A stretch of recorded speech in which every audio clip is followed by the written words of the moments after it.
Funding for Shaperillis is provided by Surfshark VPN. Tune in to the end to find out about their amazing service. Hey gang, do you miss BoJack Horseman? I sure do. It's the only show I ever made a 5.5 hour long analysis on. Something I will never do again for any other show. Sorry Sanjay and Craig fans. Well, the good news is, the creator of BoJack, Raphael Bob-Waksberg, is back with a brand new show. And before you bring it up in the comments, yes, I know all about the other show he made in between these two, Undone. It was neat, but the story and animation style weren't really my thing. Check it out if you want on Amazon Prime Video, though it is very different from BoJack. This new show, long story short, is much more in line with what you would expect out of the BoJack creator. And yet, it doesn't feel derivative. The comedic writing is similar, but the structure and overall style is very fresh and unique. Long story short follows a Jewish family at different significant points in their lives. And what's cool about it is the fact that each episode jumps around to a different year. The first episode largely takes place in 2004 at the bar mitzvah of the family's youngest son, Yoshi.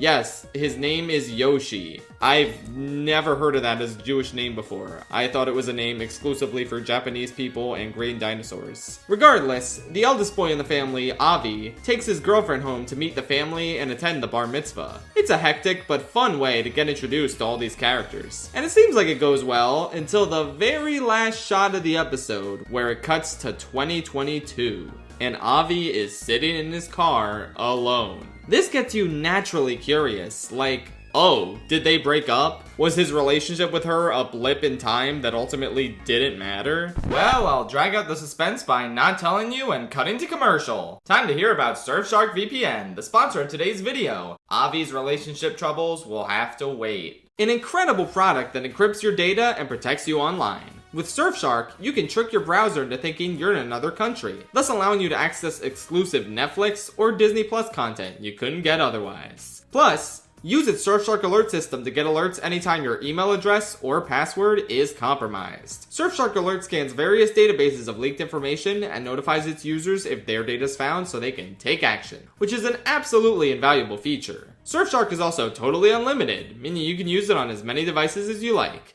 even all at the same time. No other VPN allows this. Go to surfshark.deal/Rillis and enter promo code Rillis to get 83% off and 4 extra months of Surfshark VPN for free. It's an amazing deal, and it's even better because it comes with a 30-day money-back guarantee. So if you're not satisfied, you can cancel during those 30 days and get your money back. If you're looking for a great VPN, there's no reason not to give Surfshark a try. Once again, head to surfshark.deal/Rillis and enter the promo code Rillis. Have a great time with Surfshark VPN. Anyway, what was I talking about? Oh yeah, speculating about what happened between Avi and his girlfriend. You find out the answer in the very next episode, which takes place in 2014, which features the two of them together with some notable strain in their relationship. And then it clicks in your mind, oh, they're heading to Divorce City. And that's what's so damn novel about this show. The fact that as it jumps back and forth between the years in each of these episodes, you start picking up more and more pieces of the puzzle and recontextualizing past scenes. It's such an awesome use of non-linear storytelling, and it really hooked me in. Like I needed to see more episodes and get more of that puzzle. I won't talk about any more cool reveals that the structure allows for. I just wanted to use the first one as an example. But the rest of the show is way better if you go in blind and discover for yourself how the lives of this family unfold over the years. The characters are all very entertaining and believable, with Avi being a somewhat grounded cynic who loses touch with his Jewish heritage over the years. Yoshi being a bit of a goofball who floats through life and who also looks a lot like William. If you've seen the BoJack retrospective and you don't know what William looks like,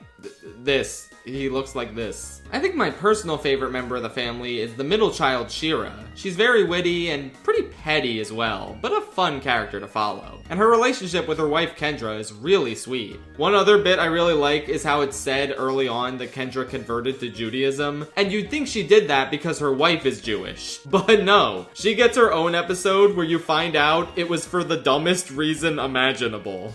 Oh man, I love this fill-in-the-blank storytelling technique. It's just so silly and engaging. I really loved most of these episodes, though there are a few where I was like, what? Episode 3 was kinda eh. It's a great example of why a singular Todd shenanigan was never used to carry an entire episode of BoJack.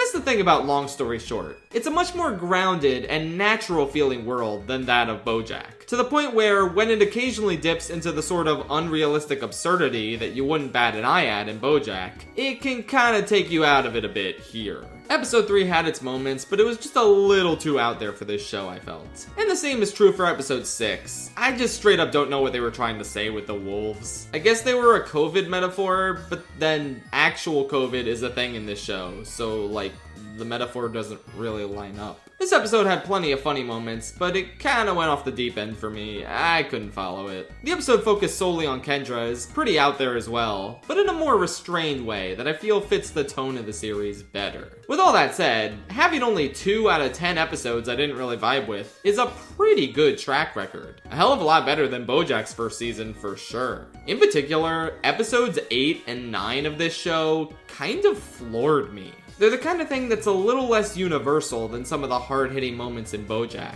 But if this conflict applies to you, you're gonna get smacked in the face with it and end up sobbing. I haven't seen this sort of thing be so well articulated in a piece of art since, like, Lady Bird. The show just really sneaks up on you with its emotional moments, especially because you keep waiting to see the big ones. There's a lot of bombshell, devastating things that are talked about in this show, but then you're never shown how they actually play out. And I think that's kind of clever. The little moments matter just as much and help you get a much fuller picture of the lives of this family, instead of you just knowing them for the most traumatic points in their lives. I really love just seeing a character using a camera, and then a few episodes later, seeing an unflashy, simple origin for how they got that camera. Moments like this, that seem completely normal and innocuous at the time, can end up forming a large part of who you are as a person. It's a really special and beautiful show in a lot of subtle ways. But as you might expect, it's also so damn funny. There are at least 10 jokes in each episode that made me laugh out loud, usually more. There's a joke with a cardboard cutout of the Twin Towers in one of the last few episodes that had me on the floor.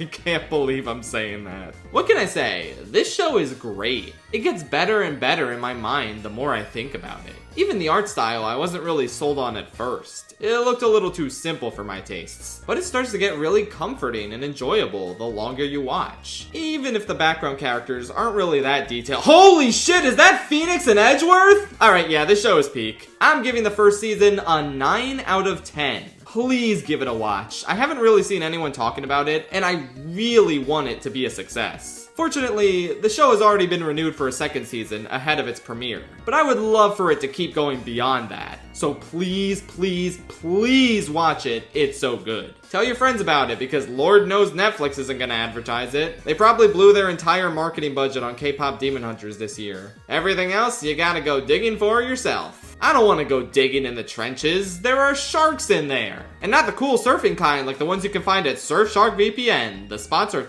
Wait a minute, I already did the Surfshark ad. I forgot.